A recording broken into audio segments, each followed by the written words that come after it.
Yo me presento, soy Rafa Martínez, mi nombre artístico no está muy currado, porque soy Rafael Martínez, pero bueno, sí soy un apasionado de los videojuegos de toda mi vida, desde que yo era pequeño, desde que tengo uso de razón, desde que no llegaba a las máquinas, prácticamente a mí era algo que ya me llamaba mucho la atención.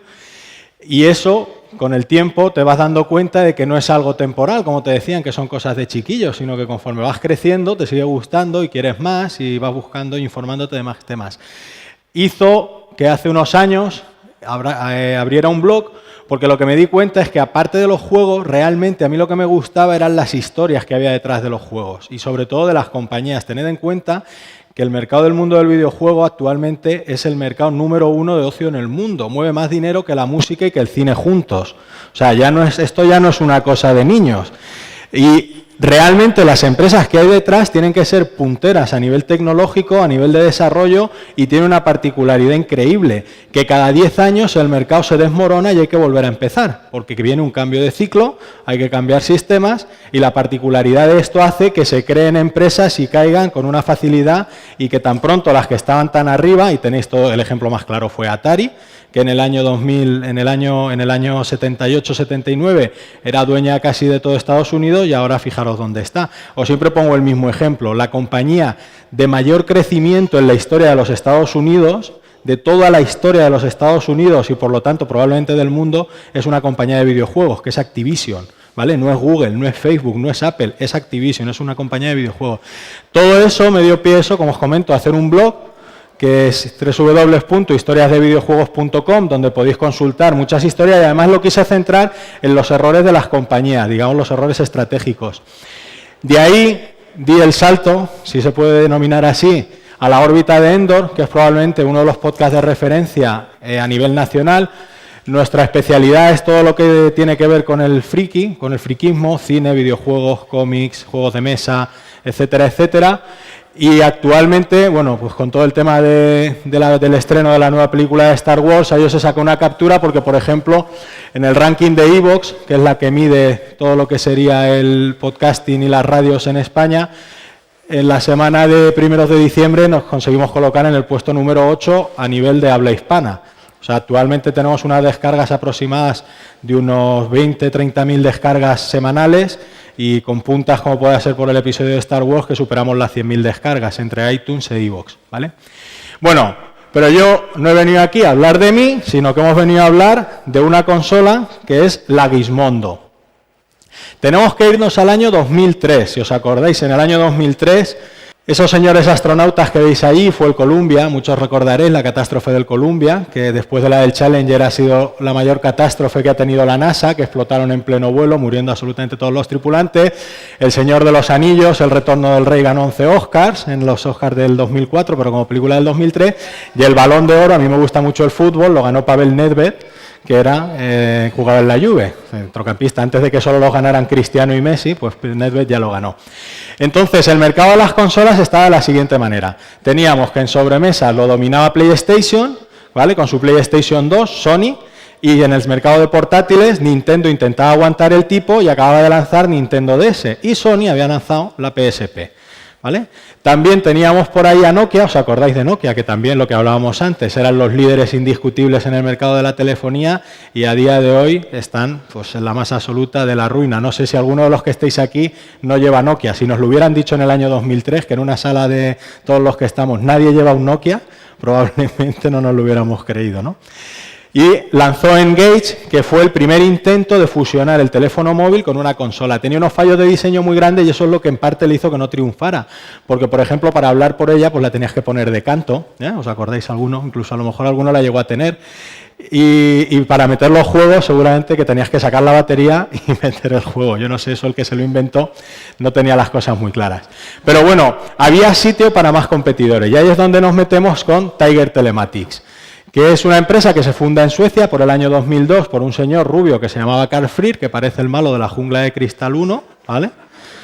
Además clavado. Y la idea original era conseguir un GPS para niños. En aquella época en Inglaterra, porque aunque la empresa es sueca, todo el mercado y todo donde nos vamos a referir es en Inglaterra, este señor tuvo una idea. Hubo una serie de secuestros de chavales y de muchachas y luego se descubrió que era gente más o menos cercana y dijo, bueno, vamos a poner, como la tecnología ya nos lo permite, un localizador a nuestros hijos, un GPS, y así sabemos en todo momento dónde va a estar. Claro, ¿cómo le haces llevar a un chaval, a un chiquillo, a un niño, que lleve un GPS? Lo disfrazamos de consola de videojuegos y así siempre lo va a llevar encima. Entonces tuvieron esa idea y es cuando nace el proyecto Gizmondo, esta videoconsola de aquí, que tenéis aquí. Pero como la tecnología y lo que querían era no solamente enfocarlo al mercado de los chavales, sino a ver si podemos coger un poco más de cacho de mercado, aproximadamente la idea que tenían o lo que ambicionaron era conseguir un 10% del mercado de consolas, no de móviles, de consolas. Dijeron, bueno, vamos a hacerla con una potencia más o menos importante. De ahí que le pusieron un procesador Samsung, la GPU, que es la tarjeta gráfica, en este caso sería el chip gráfico, era una Nvidia, muy curioso me ha hecho, porque aunque ponía, yo siempre había entendido que Nvidia sus tarjetas eran GeForce, pero no, esta era GoForce, no GeForce. El sistema operativo con el que trabajaba era de Windows, que fue el sistema, el Windows CE, que lo utilizaron sobre todo para teléfonos móviles, etcétera, etcétera. Se utilizó mucho en Nokia. Capaz de mover, la idea, y además lo consiguió, era que los juegos fuesen tecnológicamente superiores a los de PSP, sobre todo en entornos 3D, sabéis que la DS le costaba un poquito más, y sin embargo era muy superior a DS y un poquito superior a la PSP, pero aparte todo lo que se podía o intentar conseguir que tuviera todo tipo de aplicaciones tecnológicas, de ahí que reprodujera música MP3, se podían ver películas en ella, como os he comentado, lógicamente tenía que tener GPS integrado, pero ya no solo para localizar a los niños, sino para ser capaz de guiar a un vehículo. La capacidad de enviar y recibir mensajería por SMS era curioso, no tenía la capacidad, no era un teléfono, no se podía hablar por él, pero sí se podían enviar y recibir SMS con una tarjeta SIM y además montó una cámara de fotos de 3,6 megapíxeles, que para la época, estamos hablando de que un teléfono solía llevar, el que llevaba ya 2 megapíxeles era la leche, pues este 3,6 y además era capaz de algo que llegó a estar un poquito de moda, que era lo del tema de la realidad aumentada, o la Nintendo 3DS ahora lo monta, ¿no? Que le ponen las tarjetas y parece que cobra vida, etcétera, etcétera. Y bueno, y luego algo totalmente novedoso para la época, que fue crear una tienda online de aplicaciones, películas y música, donde tú podías acceder vía Wi-Fi y descargártelo. O sea, fue un anticipo de la Apple Store, ¿vale? O de la Google Store, de la Google de Play. Yo es que soy de iPhone, por eso no sé cómo se llama. Pero bueno, o sea, que realmente sobre el papel la consola pintaba muy bien y tenía muchas virtudes y esto se quedó muy reflejado en un anuncio de televisión, ¿vale? Que os pongo ahora mismo, para que veáis.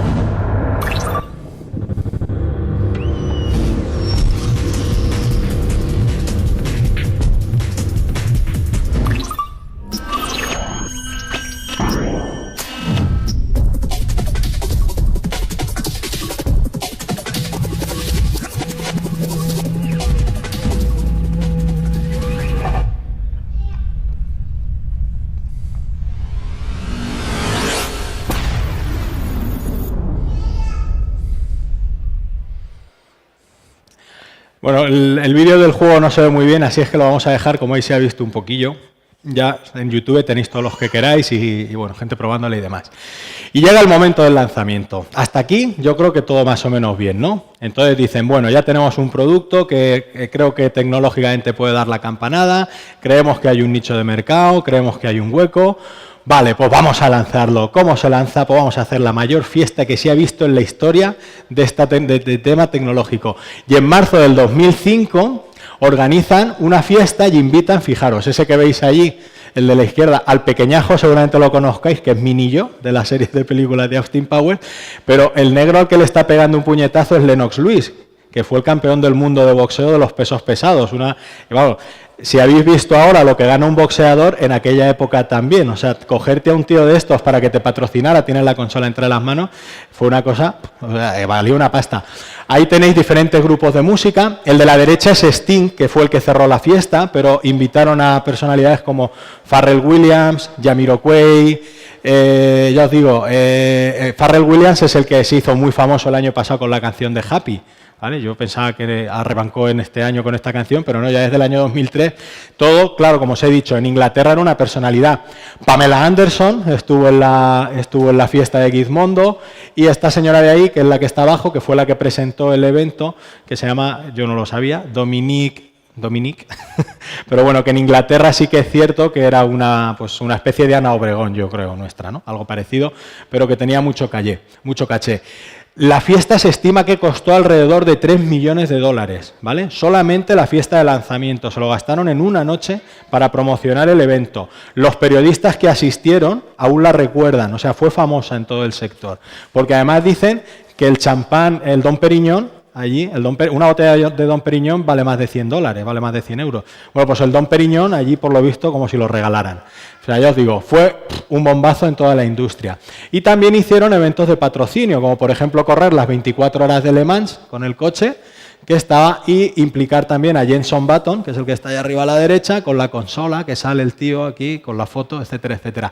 Una cosa muy curiosa, en honor a mi padre, que es este señor que está aquí, que le gustan mucho los caballos, es que compraron un caballo de carreras al que le pusieron Gizmondo, y al final de toda la historia veréis que fue el único que ganó dinero en esa empresa. Fue el caballo, porque resultó que efectivamente ganó varias carreras y fue un poco un descubrimiento, ¿no? El caballo Gizmondo. He intentado buscar una foto, pero no lo he encontrado. El caso es que vamos a seguir con un lanzamiento a lo grande y dices, ¿para qué? ¿Para qué vamos a vender la consola en el MediaMarkt? Si podemos montar nosotros nuestra propia tienda donde solamente se venda Gizmondo. Y entonces, en el corazón de Londres, en la calle Regent Street, los que hayáis estado en Londres, es la calle que al final desemboca en Piccadilly Circus, ¿vale? Y que os vais a ubicar, porque yo creo que todos los que hemos estado allí hemos ido alguna vez a la juguetería Hamleys, que es una juguetería enorme de 4 plantas, chulísima, donde venden un montón de cosas curiosas. Bueno, pues estos señores estaban justo al lado de Hamleys, o sea, es el corazón financiero, el corazón comercial de Londres, una de las calles más caras del mundo, probablemente junto con la Quinta Avenida de Nueva York, la calle más cara del mundo. Solo el alquiler de la tienda ascendía a $334.000 anuales, 60 millones de pesetas, de las antiguas pesetas, como se suele decir aproximadamente, ¿vale? Era lo que costaba. Cuando abrieron y inauguraron, tuvieron la cara dura y la poca vergüenza de cortar la calle al tráfico y tuvieron que ir, ahí veis a la derecha un policía, porque llegaron los tíos y dijeron, para aquí se corta la calle, paralizamos el tráfico, que hemos abierto nada más y nada menos que la tienda de Gizmondo. Fijaros que es algo que ni lo conocéis a día de hoy.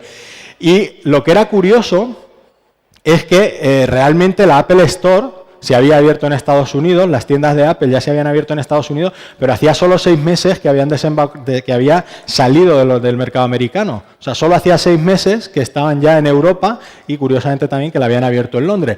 Pero ya también fijaros cómo realmente había ideas buenas dentro de lo que fue el lanzamiento. Pero pasó algo muy curioso, y es que estaban las unidades durante el día del lanzamiento y después del día del lanzamiento desaparecieron de las estanterías. Y costaba mucho trabajo conseguir que las consolas llegasen otra vez al mercado. ¿Qué era lo que había ocurrido? Básicamente había pasado una cosa, y es que se habían centrado tanto en el lanzamiento, marketing, venta, tal, no sé qué, comercializar el producto, que lo que no habían preparado era la producción de la videoconsola. Dicen que es que, había tanta demanda que eran incapaces de poderla vender. El aparato se vendió de 2 formas muy curiosas. Una, si tú la querías que te mandasen ellos anuncios y publicidad, costaba $300, 300 libras, y si, ya estáis vosotros el cambio libra-euro, ¿vale? Pero si lo que querías era que no te molestase, no tener publicidad ni tener absolutamente nada, te costaba 500 libras, o sea, casi más de 600 euros. Total, que el aparato no era un regalo, no era como habían pensado algo para chiquillos pequeños. El caso es que, después de todo el evento, después de todo esto, se quedan sin consolas, ¿vale? El problema había dos. Uno, que no habían planificado, y cuando fueron sobre todo a China a decir, oiga, fabríqueme más consolas. Llegaron los chinos y dijeron, vale, yo se las fabrico, pero dos cosas. Una, me tienes que dar tiempo, porque esto no es cuestión de llegar ahora y ya está. Y lo segundo, cuartos. No, joder, que estamos con el lanzamiento. Tenían un problema de liquidez muy grande. Entonces lo que dijeron es, mira, estamos con el lanzamiento, seguir fabricándonos, no os preocupéis, esto solo ha sido el lanzamiento en Inglaterra. Cuando lleguemos a Estados Unidos, esto es un petardazo tremendo, tenemos un montón de gente detrás, Jenson Button, Steam, grandes empresas, bancos, etcétera, etcétera. O sea que de verdad, tranquilo, que yo esto vais a cobrar, pero vamos, seguro, seguro. Pero había otro problema añadido. Y es que el jefe, el malo de la jungla, ¿vale? Para que os acordéis de él, que se llama Carl Freer, este señor ya iba promocionando, antes incluso del lanzamiento de la Gizmondo 1, ya iba promocionando la siguiente generación de consolas, que era ese de ahí, que se filtraron esas fotos a la prensa en el año 2005, o sea, en septiembre del 2005, un mes antes del lanzamiento de Estados Unidos. Entonces, la gente decía, ¿para qué me voy a comprar un aparato que antes de que lo compre ya es obsoleto? Porque si me estáis vendiendo esto, lo que has sacado, pues si lo vas a cambiar dentro de un año, no tiene ningún sentido, ¿no? Aparte, consiguieron hacerse un hueco dentro de un tour de Windows, ¿vale? De Microsoft, donde se iba promocionando el Windows, el sistema operativo, el CE, y lo que iba diciendo Carl Freer es que había firmado un contrato de exclusiva con Microsoft y que estaban desarrollando la Gizmondo Xbox. Ese fue el boceto, que era una de las grandes consolas de sobremesa que estaba allí. E incluso llegó a afirmar que había firmado en exclusiva un Halo y un Project Gotham, que eran las dos licencias más importantes de Microsoft en aquella época. Luego todo esto, lógicamente, se desmintió y vamos, ya sabéis que Microsoft ya lo dijo, dice, mira, bastante tenemos con lo que tenemos nosotros como para meternos en líos de esto, ni nada de nada. El caso es que llegó un momento en el que se había montado una burbuja enorme alrededor de un producto y tuvo que explotar. Porque, como os decía, la compañía tenía grandes problemas para pagar a los proveedores y además se filtraron a la prensa los sueldos y pluses y bonus que estaban recibiendo algunos de sus directivos. De tal forma que muchos de sus empleados, sin embargo, no cobraban dinero, cobraban de otra manera, que luego lo voy a explicar cómo cobraban. Entonces, los grandes jefes se lo estaban llevando crudo, ¿vale? Y además se veían cosas raras, como por ejemplo, Anneli Freer, que era la mujer del carapán, del rubio, había cobrado una factura de $200.000 por servicios de consultoría. La secretaria, os podéis hacer una idea de lo que era una secretaria si allí no cobraba nadie, cobraba $192.000 anuales y el coche de empresa, que era de $70.000 el coste que tenía. Hasta aquí dices, bueno, son sueldos exagerados, pero en compañías de estas dimensiones no es mucho. El caso es que, por ejemplo, se pagó $3,5 millones por desarrollar dos juegos que ya existían a una compañía cuyos dueños eran los propios dueños de Gizmondo. Uno era Carl Freer y el otro Stefan Ericsson, del que ahora después os vais a acordar también de Stefan Ericsson. Al final, también habían pagado $4 millones a un estudio por la exclusiva de un título que también estaba dirigida a la compañía, un amigo personal y pequeño de la infancia de Carl Freer.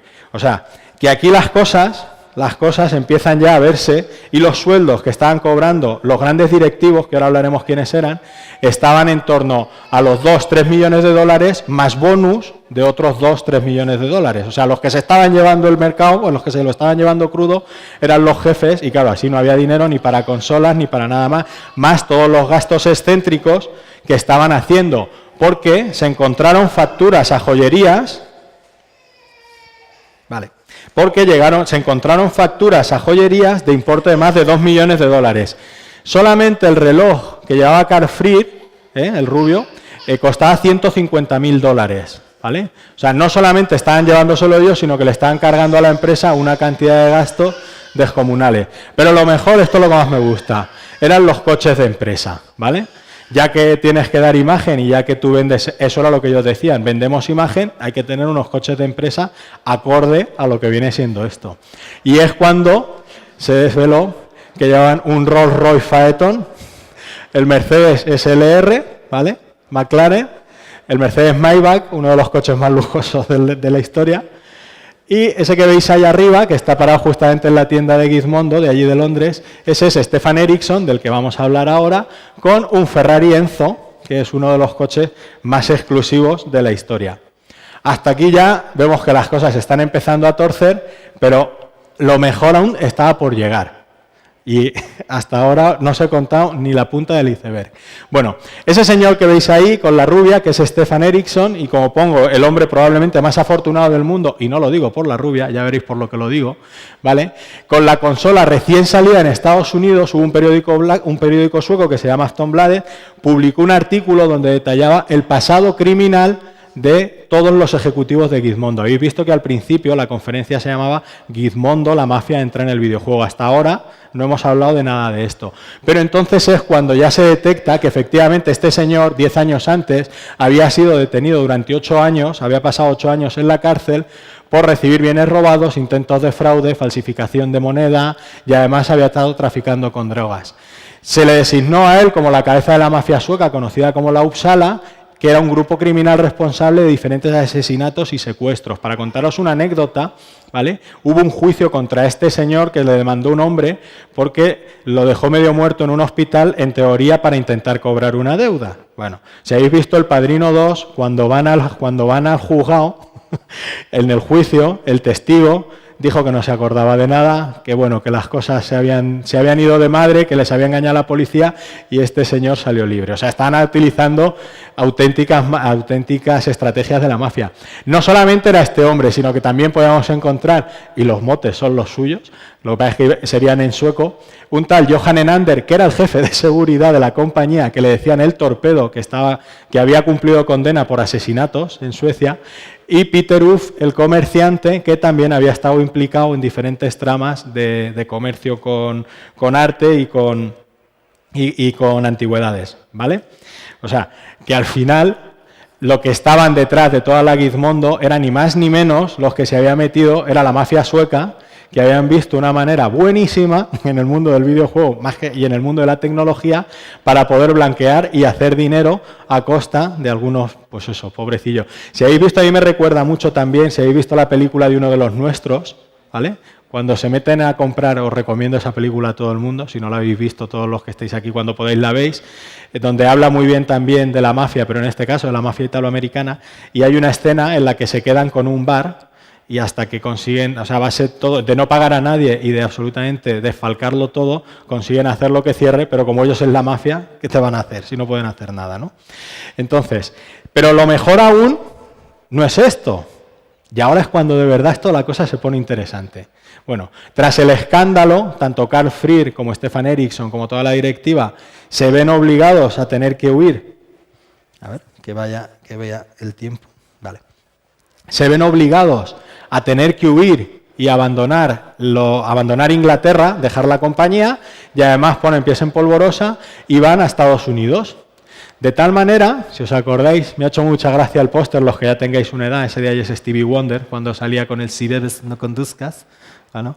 Porque el 21 de febrero del 2006, la policía de Malibú recibe una llamada de teléfono de un tal Trevor Kearney diciendo pues, que ha habido un accidente, ¿vale? En una autopista, como cualquier policía que le llaman, y le dicen, oiga, mire usted, que había un accidente. Bueno, cuando la policía llega, no se podía creer lo que había visto.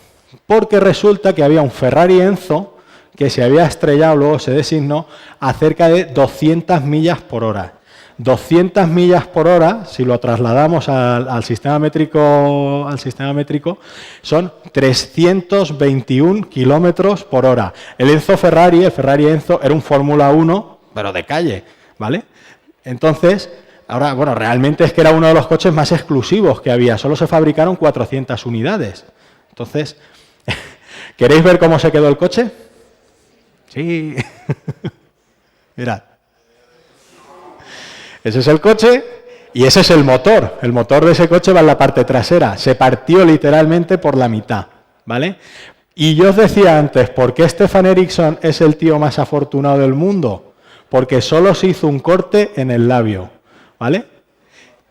O sea, te pegas una hostia a 320 kilómetros por hora en un Ferrari, que tampoco es que sea el adalid de la seguridad, ¿vale?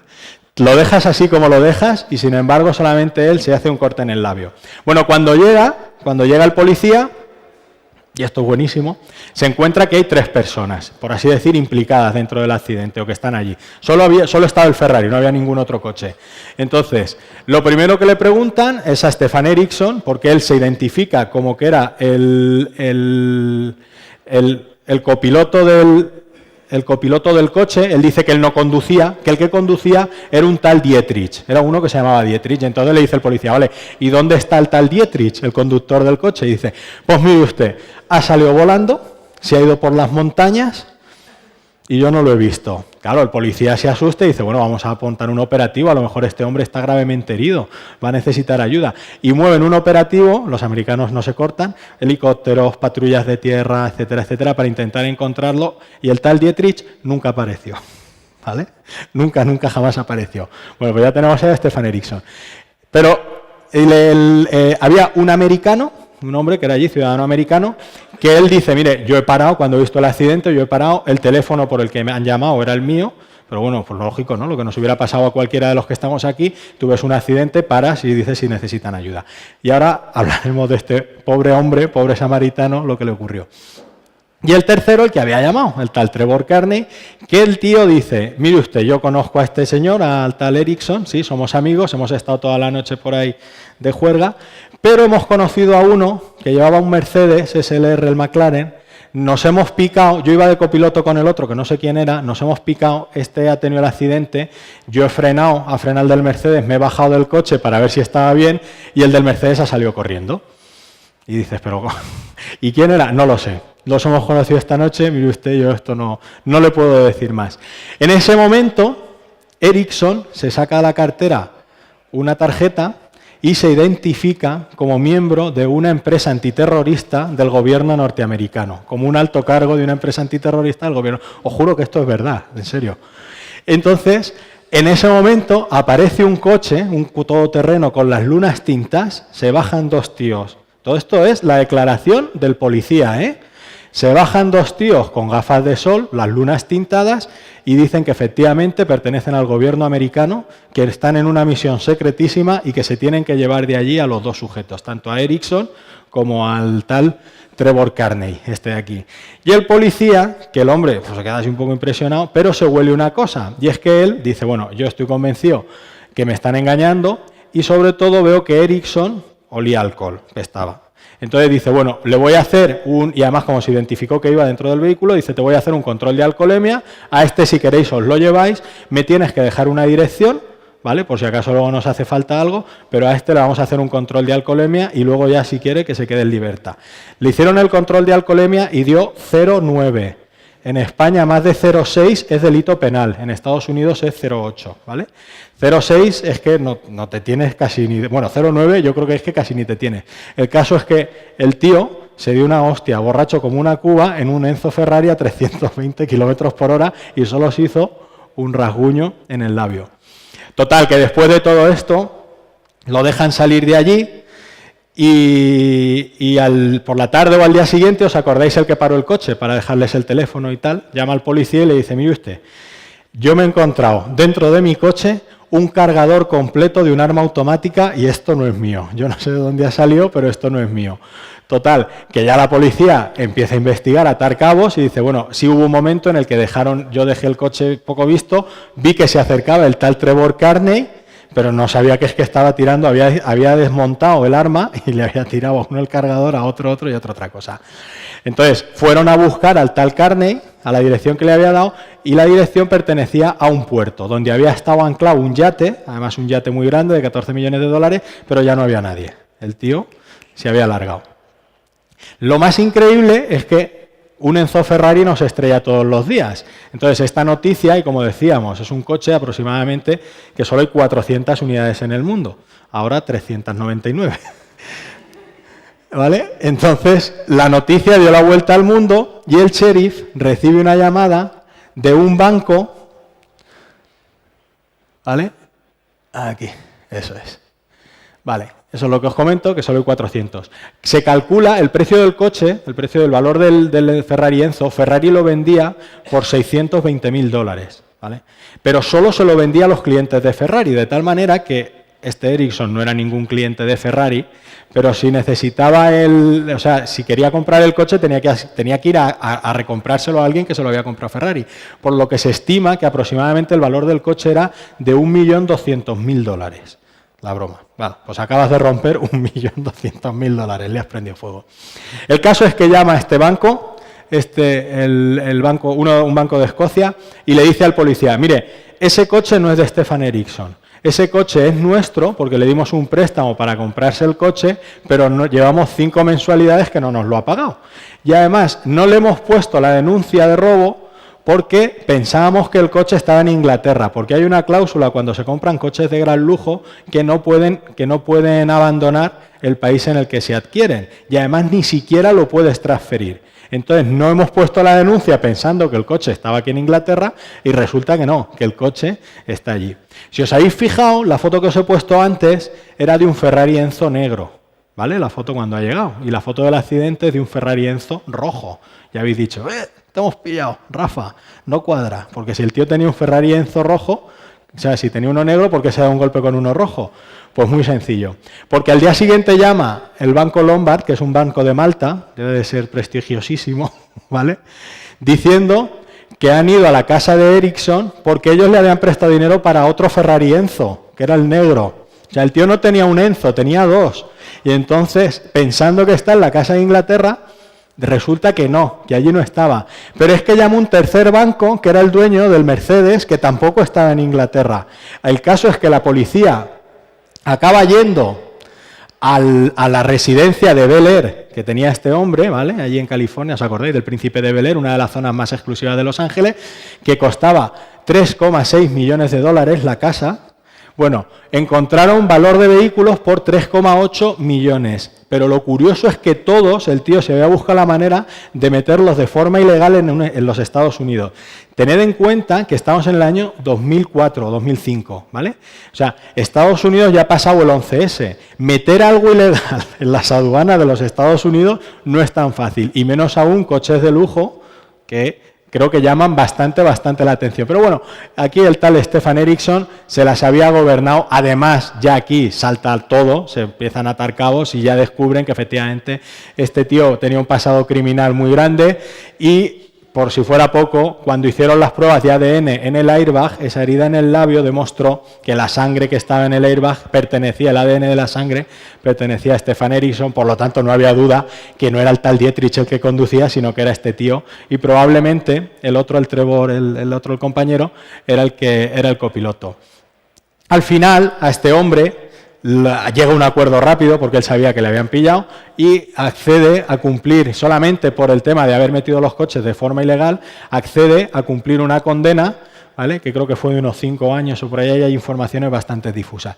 Lo que os he comentado antes, cuando la policía va a ver al otro, al que había dejado el trozo de pistola en el bueno, pues se encuentra que en el puerto ya no había nada, que el barco se había ido, que el barco además era el yate, se estimaba en unos $14 millones, que pertenecía a Carfree, al rubio, al carapán, al malo de la jungla, ¿vale? Y el abogado ya dijo que se olvidaran que se no volvía a Estados Unidos en su vida, y de hecho sigue que si alguna vez pisa territorio norteamericano lo van a detener. Bueno.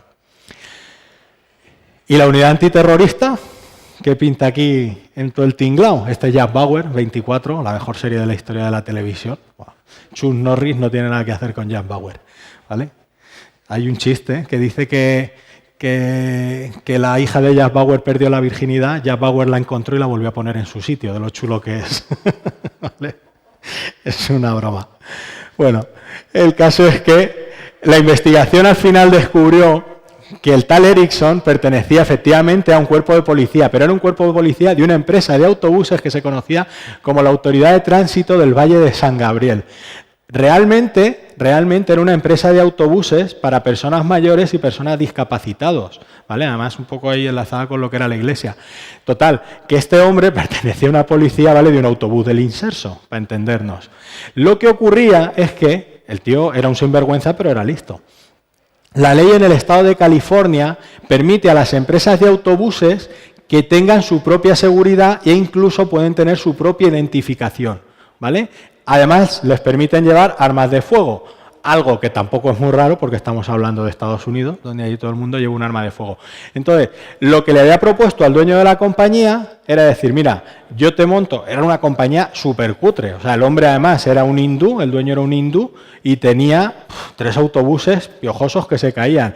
Claro, además lo relata, dice, mire usted, a mí me llega un hombre, se baja de un Rolls Royce, me dice que me va a poner cámaras de seguridad en todos los autobuses y que yo lo único que tengo que hacer es firmarle un papel para decir que mi empresa ahora tiene unas normativas de seguridad. Pues mire usted, yo le dije que sí, yo no sabía que este era un sinvergüenza. Al final fue casi de los que peor quedó porque al hombre tuvo que cumplir condena, le quitaron los autobuses y siguió siendo, ya era, no es que fuese muy, el hombre era el único honrado yo creo que de toda esta gente, pero fue el que peor acabó. El caso es que el cachondo del Ericsson sí que es cierto que había inscrito como una empresa en la primera línea de defensa para la seguridad nacional del estado de California, le había inscrito así. ¿Vale? Tened en cuenta, os vuelvo a decir, que esa gente era una empresa de autobuses enfocada a personas de la tercera edad y discapacitados. Por lo tanto, ni primera línea de defensa, ni ámbito antiterrorismo, ni Dios que lo fundó. ¿Y qué fue de Karl Freer, del malo de la jungla? Bueno, pues al final también descubrió que este tío estaba relacionado con la agencia antiterrorista, porque claro, ya Stefan Eriksson dijo, no me pongo, yo soy el jefe, pero voy a poner a todos estos como que pertenecen a la Agencia de Seguridad Nacional. Bueno, y el... Hostia, he puesto hecho sin H, ese hecho va con H, perdón. Bueno, el caso es que se hizo pasar por agente de policía para comprar una pistola. Ahí es por donde empiezan a atar cabos, van a su casa, investigan, y después de registrar su piso, su casa, su mansión de Bel Air, le descubren 4 pistolas y 12 rifles, todos sin registrar. Que yo digo, ¿para qué quiere 12 rifles? Yo, no, bueno, pero vamos. Además automáticos, o sea, este tío, el terrorista era este, no eran los de la agencia. Además, ya después de todo lo que se fue filtrando y todo lo que fue saliendo, también se vio que este tío tenía propiedades en un banco de Singapur y era por el que habían ido pasando todo el dinero y por donde se había ido blanqueando. O sea, esto era una trama, pero vamos, montada, como la de las películas, que al final sí que es verdad que se fue descubriendo poco a poco, pero donde, cuidado, porque a este lo tuvieron solamente 3 años, ¿vale? Él llegó a aceptar un trato y estuvo 3 años en la cárcel en Estados Unidos. Lo tuvieron que meter entre rejas. ¿Y qué fue de Tiger Telematics y del resto de gente? Pues fijaros, un mes después del accidente del Ferrari, la compañía tiene que presentar suspensión de pagos, no le queda más, y las pérdidas que declara en una compañía que se había creado en el año 2002, prácticamente en 3 años, declara unas pérdidas de 400 millones de dólares. Algo que parece impensable. Claro, las demandas se amontonan, porque la única manera de dar unas pérdidas de 400 millones de dólares es que alguien te haya prestado el dinero. Si no, no puedes dar las pérdidas que has dado. El caso es que hay chorrocientas mil demandas, yo las más curiosas. ¿Os acordáis de las 24 horas de Le Mans, de Jenson Button? Vale, pues a Jenson Button le debe $1,5 millones de dólares, que por supuesto nunca cobró por haber utilizado el patrocinio. O la MTV, la cadena de vídeos musicales norteamericana, que también se implicó bastante en esto y que le demandó por otro $1,5 millones. Hay, bueno, de inversores, sobre todo ingleses, la mayoría, y suecos, demandas de 20, 30, 50 millones de dólares, pero vamos así, una detrás de otra. Lo más curioso, y estas son las cosas que uno nos explica, es que Gizmondo solamente llegó a vender 500.000 consolas, ¿vale? Lo que supuso una facturación, ni siquiera beneficio, de aproximadamente 1,7 millones de dólares. Es decir, lo que la empresa vendió valía 1,7 millones de dólares. Y en 3 años acumuló unas pérdidas de 400 millones de dólares. ¿Vale?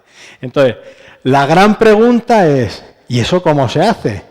¿Cómo puedes conseguir que una empresa que no tiene nada, que todo es aire, todo lo que hay detrás, llegue a deber 400 millones de dólares?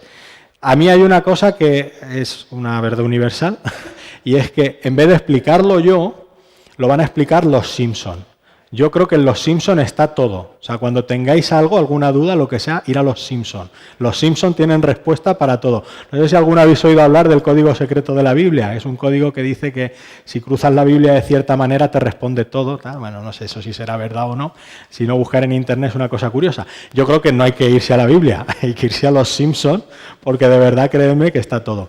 He intentado encontrar el trozo del capítulo en castellano, no ha podido ser, pero sí que es cierto que he encontrado el trozo del capítulo en idioma latino. No habla de Gizmondo, por supuesto que no habla nada de Gizmondo. Gizmondo es algo muy poco conocido, pero de una empresa ligeramente parecida, ¿vale? Ah, claro, estoy mirando a ver si se ve esta, no, se ve aquí. Mejor que la tv.com. ¡Ay! ¿Estas personas trabajan? ¡Esto es genial! Bart, amigo, ¿quieres un capuchino para niños? ¿Qué tal, amigo? Ella es Lisa, mi hermana y representante. ¿Qué tal? Todos adoran a papá enojado, es lo que hemos estado esperando. ¿Qué quiere hacer con él? Bart, como no soy mujer, no puedo tener hijos. Pero puedo dar vida a personajes animados en el internet. Este es uno de nuestros mejores programas, Bin Laden en una licuadora. La próxima torre. Bien, cumple lo que promete. Bart, no podemos pagarte un sueldo, pero podemos ofrecerte acciones. ¿Y su empresa cómo obtiene ingresos? ¿Tiene un modelo administrativo? ¿Cuántas acciones pondrán fin a esta conversación, niña? 2 millones. Trato hecho. Ahora les mostraré otra de nuestras grandes caricaturas. Lou Rawls, el agente secreto. You'll never find that microfilm of mine. Bart, escucha la voz de papá enojado. Bien, le escucharé. Bueno, estaba pensando en ponerle una voz más o menos así. Soy un viejo obeso e idiota. ¡Órale! Creo que tenemos a nuestro papá enojado. ¡Yahoo! ¿Y cuánto me van a pagar? Dentro de 10 años. ¡No! Dentro de 10 años. Ahora solo agregaremos color. En 5 minutos estará en la red mundial. No puedo esperar tanto. Para matar el tiempo, puedes tomar más acciones. Acciones. Debo avisar a los... Bueno, al final, las empresas, esto está sacado realmente del cuando vino el crack de las .com, si os acordáis, ¿vale? A finales de los 90, y era como realmente empezaron a crecer estas empresas. Al final, lo extraordinario es que Carl Freer, el malo, el rubio, el carapán, todo el mundo coincide en que el tío tenía una personalidad arrolladora, que era un vendedor espectacular, probablemente de los mejores vendedores que ha conocido la historia. Y lo que conseguía realmente era involucrar en el proyecto. O sea, tú te lo creías. Sting no cobró cuando hizo la fiesta de Gizmondo. Lo que cobró fue en acciones. La fiesta no costó 3 millones. Eran 3 millones de acciones, de euros o de dólares o de libras, de lo que fuera, en acciones. Entonces, todo se pagaba con acciones. ¿Qué ocurría? Que realmente sí que es cierto que ellos cotizaron, los que hayáis visto la película del lobo de Wall Street, ¿vale? Realmente ellos empezaron a cotizar en pequeños sitios de las acciones de a centavo que comentan en la película y de la que hablan. Y sí que es verdad que llegó un momento en el que pasaron de valer 0,50 a valer $12, porque como cada vez voy vendiendo más acciones, para adelante. Pero donde ellos tenían que estar, no había que presentar ningún tipo ni de registro financiero, ni de nada, de nada, de nada. Ahora, si a ti te viene un tío y te consigue convencer de que le des dinero para un proyecto a cambio de hacerte partícipe de él, si tú te fías, allá tú. Y si tú le das dinero, allá tú. El caso es que la bola cada vez se hizo más grande. También es cierto que tú tienes que llegar a eso a base de mentiras, que es lo que luego se descubrió, porque intentaron entrar en el Nasdaq, que es la base de cotización donde suelen estar las empresas tecnológicas en Estados Unidos, y lo primero que te hace el Nasdaq es informe de empresa, riesgo, asesores, o sea, todo tipo de consultores, etcétera, etcétera. Y entonces dijeron, bueno, vale, déjeme los papeles y yo ya esto ya se lo presento, pero ya con esos papeles los trucaron y fueron diciendo que no, que ellos cotizaban en Nasdaq. Estas cosas pasan. Lo más increíble es que nadie se preocupó en consultar si realmente cotizaban en Nasdaq.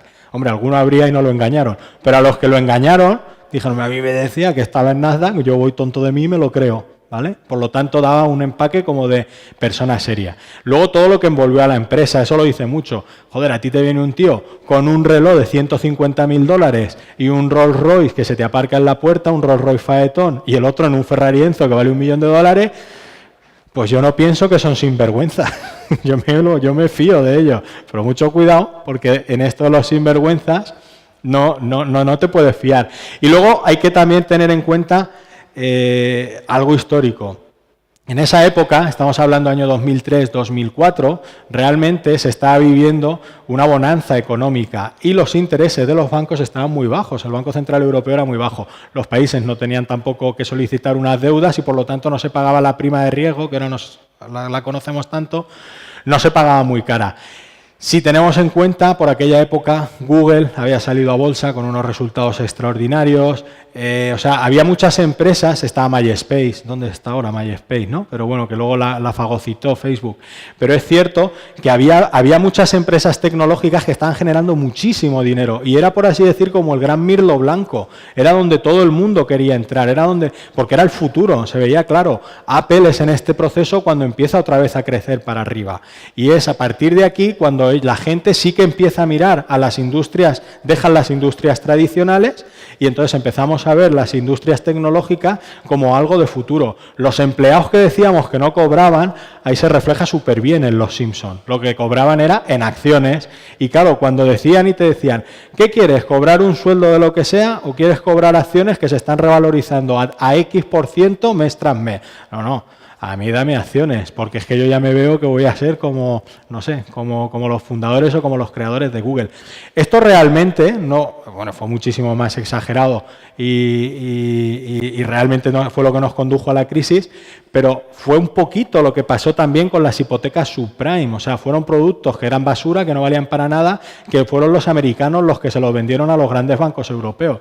Y de aquello pues viene estas lodes, ¿no? No quiero comparar aquí la Gizmondo con las hipotecas subprime, que no tiene absolutamente nada que ver. Pero sí que es verdad que cuando uno dice, joder, ¿y cómo pudieron engañarnos de aquella manera? ¿Cómo se pudo engañar, coño? Y con las subprime, ¿no engañaron aquí a todo el mundo? ¿Y con las preferentes no se engañó a todo el mundo? O sea, no es tan raro que cuando tú vistes algo con mucho bombo y mucho platillo y siempre, como siempre, la codicia, ¿no? Que es lo que nos hace el querer ser, ambicionar más de lo que somos y ese dinero rápido y dinero fácil, pues es lo que hizo que la gente picara y cayera y estos tíos se hicieron de oro, pero de oro literalmente a costa pues, de los pringadillos a los que pudieron ir engañando. Pero como os he dicho, el tal Carl Fried salió de la cárcel, ¿vale? Por eso pongo ahí el game over. Y en el año 2008 él anunció que por supuestísimo que todo era invención de la prensa, que ellos no tenían aquí absolutamente nada que ver y que en el año 2008 ellos iban a lanzar el segundo modelo de Gizmondo y que por supuesto iba a ser muchísimo más revolucionario y que lo iba a hacer. En diciembre del 2008 le preguntaron un tabloide sueco que ya se acababa el año, que si salía, y dijo que habían tenido algunos problemas, que no querían cometer los errores del pasado y que probablemente para el año 2009 es cuando estaría disponible el lanzamiento de la consola. Yo me queda ya simplemente daros las gracias de verdad a todos por haber asistido, especialmente, a mis hermanos, a Pilar, que es mi mujer, que es la que me aguanta en todo momento, pero sobre todo a mi padre, que para mí es un orgullo que haya venido hoy a verme. En él esto de los videojuegos, que no lo tiene muy claro, yo papá te agradezco de verdad, me ha hecho mucha ilusión que hayas venido. Y a mi madre, que no puede estar, pero que la he tenido en la cabeza toda la presentación, y ya sabéis que yo os quiero con locura, y que para mí, pues oye, el que hayáis podido venir para aquí es un apoyo. Por último, aunque la historia es increíble, sí deciros que la consola existió, ¿vale? Yo tengo una y ahora si queréis, todo el que quiera, se la enseño gustosamente. El problema es que la batería está rota y no va. La consola sí funciona, pero la batería no. Ahora tengo que hablar con el de Mere a ver si me vende un cargador y la hacemos funcionar. Muchísimas gracias y también a Retroalba por haberme dejado participar aquí con vosotros.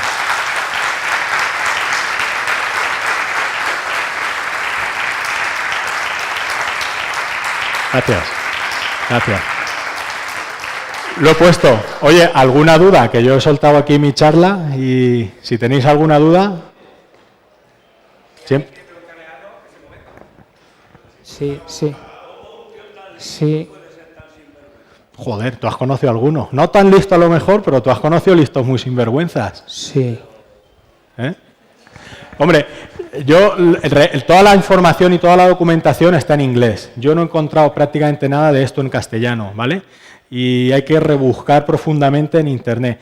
De lo que sería la consola en sí mismo está este libro, también está en inglés, pero no habla del escándalo. De hecho, el tío lo dice claro en la primera página, que dice que el escándalo a él no es lo que más le interese, y lo que te cuenta, bueno, pues son los lanzamientos, porque por ejemplo llegó a tener un FIFA y un SSX, o sea que la consola llegó a tener ahí algunas cosillas. Es lo único que yo he encontrado así de documentación, y bueno, si rebuscáis sí que vais a encontrar. En podcast de habla inglesa no me he puesto a buscar porque me cuesta mucho trabajo seguirlos, como el sonido no sea muy bueno y tal, y en páginas sí. Pero bueno, y lo que sí contrastas es informaciones de páginas oficiales donde, por ejemplo, el testimonio del policía en el accidente, la historia es tan increíble.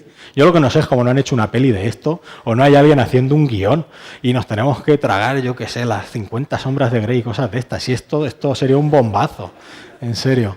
Así es que, ¿más preguntas? Dime. No, ya no le han vuelto a preguntar. No se sabe. Stefan Eriksson, mira, no está buscando si está en la calle o no. Si le preguntan a este tío, le hacen una entrevista, él da su versión de los hechos. Él dice que aquello no era la mafia, que simplemente se les fue de las manos y que tuvieron un problema de financiación, que eso fue todo. Y ya está. Y que lo del accidente, que bueno, pues que un accidente lo puede tener cualquiera. Y cuando le preguntan sobre todo el pasado criminal de Eriksson, él sostiene y dice que bueno, que todo el mundo merece una segunda oportunidad, y que realmente ellos lo sabían, pero que él trabajó mucho y muy duro por la empresa. También le preguntan por los sueldos, etcétera, todo esto. Y él dice que en aquella época y empresas tecnológicas punteras no era tan raro cobrar 3 millones de dólares. Claro, él dice, pregúntale a cualquier directivo de Microsoft o de Google, pero cabrón, es que esas dan beneficios y esos tíos cobran en función de los beneficios, ¿vale? No puede ser que habiendo facturado 1,5 millones de dólares, poco más o menos, tú te pongas un sueldo de 3 y 4 millones de dólares. ¿Eso en qué cabeza cabe? Pero bueno, o sea que todo lo que él cuente es simplemente por intentar justificar el tema, ¿vale? Y que todo fue invención del periódico sueco. Dime. ¿Va a salir la segunda X-Mundo? No, eso no llegó, nunca llegó a salir. Solamente hay fotos, ¿vale? Pero esas fotos son oficiales, filtradas, no es un fake. La Xbox sí que es un fake, ¿vale? Eso no se llegó a mostrar nunca. Él sí dijo que había sostenido contactos con Microsoft y con Xbox, y de hecho afirmó de su boca que tenía firma en exclusiva un Halo y un Project Gotham. Pero nunca se filtró la consola. Lo que pasa es que para ilustrarla me gustaba la foto y por eso la he puesto. Eso sí, o sea, eso es oficial de Gizmondo, ¿vale? El Upcoming 2008, y ya te digo que él en diciembre del 2008 le preguntan y dicen, estamos teniendo algunos retrasos, pero tranquilos que en el 2009 la lanzamos. Pero no, es mentira, nunca llegó a salir. Y ya estas son las cosas que uno dice, bueno, si la hice una vez, a ver si me sale una segunda vez. Pero no le salió al hombre. Pedro, dime. Eriksson, imagino, no sé si sigue en la cárcel, creo que no, porque no lo he encontrado, ¿vale? Pero sí que es verdad que si no está en la cárcel habrá salido. Él comenta a Carl Freer en la entrevista que os estoy diciendo que ya no tiene relación con Eriksson, que le desea toda la mejor suerte del mundo, pero sí deja caer que sigue teniendo problemas legales, ¿vale? O sea, no sé si estará en la cárcel, lo habrán sacado o no lo habrán sacado. En Estados Unidos, para todo lo que liaron realmente, porque Estados Unidos a Eriksson solo lo condenó por lo de los coches, por meter los coches de manera ilegal. Toda la estafa y todo lo demás no lo hizo. Y a Carl Freer solo lo condenó por lo de las armas. O sea, toda la estafa y todo lo que vino detrás, prácticamente se puede decir que han salido sin ninguna consecuencia. ¿Más?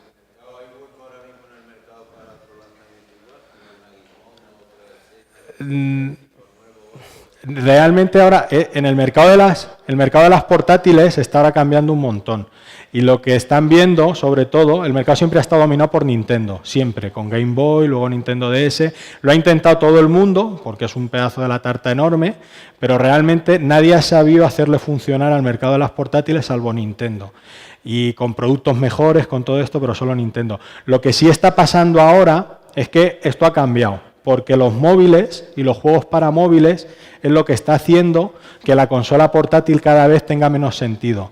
De hecho, si tú le preguntas ahora a un chiquillo para su comunión qué quiere, antes te decía la Game Boy, ahora te dice que quiere un iPod, un iPhone o una tablet. Entonces, todo eso está haciendo que las compañías estén empezando a girar, a mirar al producto y al mercado de teléfono, porque es muy probable que acabe comiéndose las consolas portátiles. a dudas.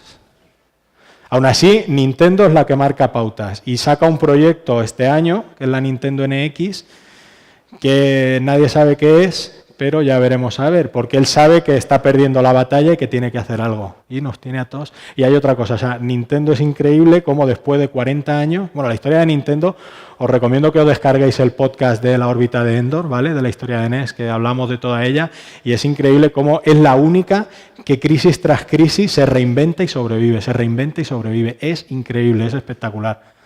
Dime.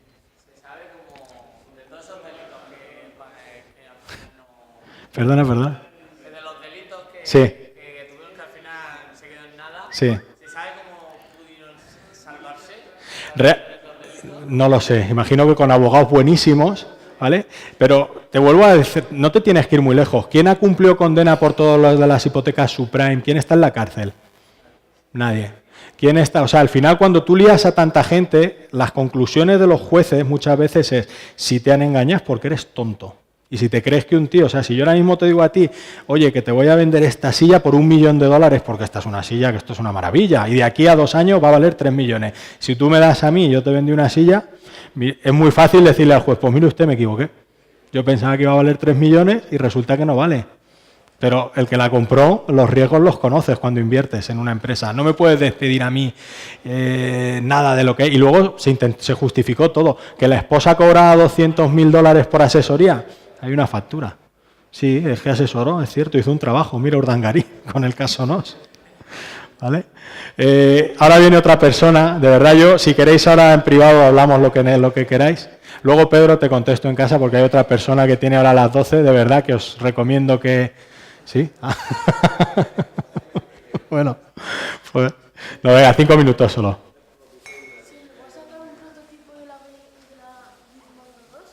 No llegó a salir. No, solamente salieron fotos y todo, o por lo menos no se conoce. Es muy común también en las consolas, lo habéis visto, que con el paso del tiempo de pronto aparece un prototipo. El último que ha saltado, que fue después de 20 años, la Super Nintendo CD. Y además se pensaba que era un fake y efectivamente no, era real. O sea que a lo mejor dentro de 10 años aparece el prototipo que lo tiene el tal Carl Freer guardado en su casa, que valdrá una pasta y que se pagará muy bien, pero de momento nunca salió a la luz, solo salieron fotos. Bueno, de verdad a mí me sabe fatal por la persona que viene a continuación. Muchísimas gracias y espero que os haya gustado.